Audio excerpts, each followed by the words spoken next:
Assalamualaikum warahmatullahi wabarakatuh. Perkenalkan, saya Ruli Nur Parikoh, NRP 1940 10 213, kelas 19 Manajemen D. Saya dari kelompok 10. Di sini saya akan mempresentasikan tentang materi motivasi konsumen. Baik, saya akan melanjutkan materi yang disampaikan oleh teman saya, yaitu tentang teori-teori motivasi. Di sini ada 5 teori motivasi, diantaranya yaitu 1. Teori hierarki kebutuhan Maslow. Yang kedua, teori pembelajaran MC Schlein. Yang ketiga, teori 2 faktor dari Herbart. Yang keempat, teori motivasi Herbart. Yang kelima, teori motivasi rata-rata. Baik, saya akan menjelaskan tentang teori motivasi Herbart. Teori ini mengembangkan teori motivasi 2 faktor, yaitu dengan membedakan faktor yang tidak memuaskan dan faktor yang memuaskan. Teori motivasi Herbart ini mempunyai kelebihan, antara lain yaitu 1. Teori ini dikemukakan atas hasil penelitian Herbart. Yang kedua, teori ini dapat mengetahui apa yang harus dihindari dan apa yang harus dilakukan agar konsumen merasa puas terhadap produk tertentu. Sementara, kekurangan teori ini adalah 1. Teori ini berlaku menyederhanakan sifat kepuasan konsumen. Yang kedua, teori ini sesungguhnya didasarkan atas percobaan jumlah akuntan dan insinyur. Pertanyaan yang kemudian timbul adalah, apakah teori ini juga berlaku bagi keahlian yang lain? Selanjutnya yang kelima, ada teori motivasi rata-rata. Teori ini lebih didasarkan pada psikolog, sehingga berorientasi lebih kognitif.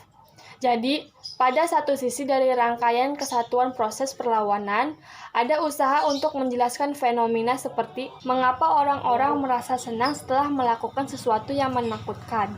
Selanjutnya yaitu ada kelebihan dan kekurangan teori motivasi. Kelebihan teori motivasi ini adalah 1. Perusahaan mengetahui bahwa konsumen berperilaku adalah untuk dapat memenuhi kebutuhan-kebutuhannya, materi apapun non-material yang akan memberikan kepuasan kepadanya.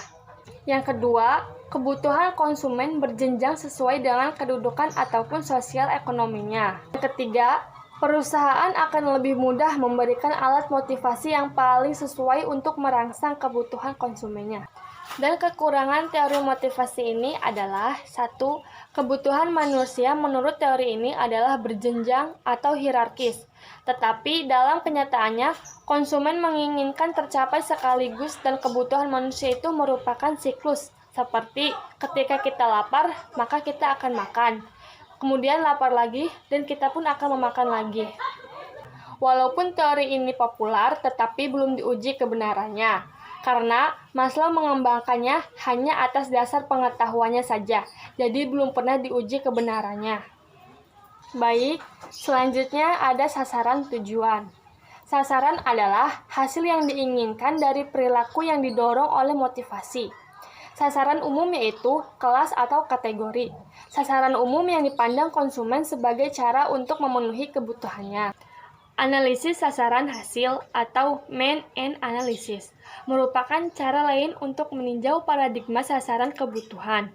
Beberapa individu menetapkan hasil yang diingini atas dasar nilai-nilai pribadi dan memilih sarana atau perilaku yang dipercaya dapat membantu pencapaian sasaran yang diinginkan. Menurut Ujang Sumarwan, seperti yang telah dikemukakan sebelumnya, bahwa perilaku atau tindakan adalah berorientasi tujuan atau goal-oriented behavior. Artinya, untuk memenuhi kebutuhannya, seseorang konsumen harus memiliki tujuan akan tindakannya. Tujuan adalah suatu cara untuk memenuhi kebutuhannya. Tujuan ada karena adanya kebutuhan. Tujuan ini sendiri dibedakan ke dalam tujuan generik dan tujuan pokok khusus. Tujuan generik atau generic goals yaitu kategori umum dari tujuan yang dipandang sebagai cara untuk memenuhi kebutuhannya. Selanjutnya yaitu tujuan pokok khusus atau product specific goals, yaitu produk atau jasa dengan merek tertentu yang dipilih oleh konsumen sebagai tujuannya. Selanjutnya, di sini ada metode dan bentuk pemberian motivasi. Menurut Setiadi 2003, bahwa pemberian motivasi terdiri atas metode langsung dan metode tidak langsung. Metode langsung adalah motivasi yang diberikan secara langsung kepada setiap konsumen untuk memenuhi kebutuhan serta kepuasannya. Metode ini bersifat khusus seperti bonus, tunjangan, penghargaan terhadap pelanggan, dan lain-lain. Metode tidak langsung adalah motivasi yang diberikan hanya berupa fasilitas-fasilitas yang mendukung, serta menunjang gairah konsumen untuk melakukan pembelian seperti pelayanan yang memuaskan dan kualitas barang yang ditingkatkan. Sementara, bentuk motivasi yang diberikan oleh perusahaan dapat berupa intensif positif dan intensif negatif. Menurut Setiadi 2003 disebutkan bahwa motivasi positif atau intensif positif adalah motivasi yang diberikan oleh produsen yang tidak hanya berupa sejumlah uang, tetapi juga bisa memotivasi atau merangsang konsumen, misalnya pemberian hadiah, diskon, dan pelayanan. Motivasi negatif atau intensif negatif adalah pemberian motivasi yang dikaitkan dengan pemberian ganjaran pada sejumlah pembelian tertentu. Demikian materi yang saya dapat sampaikan, semoga bisa bermanfaat untuk kita semua. Mohon maaf bila ada kata-kata yang kurang berkenan. Sebelumnya terima kasih. Wassalamualaikum warahmatullahi wabarakatuh.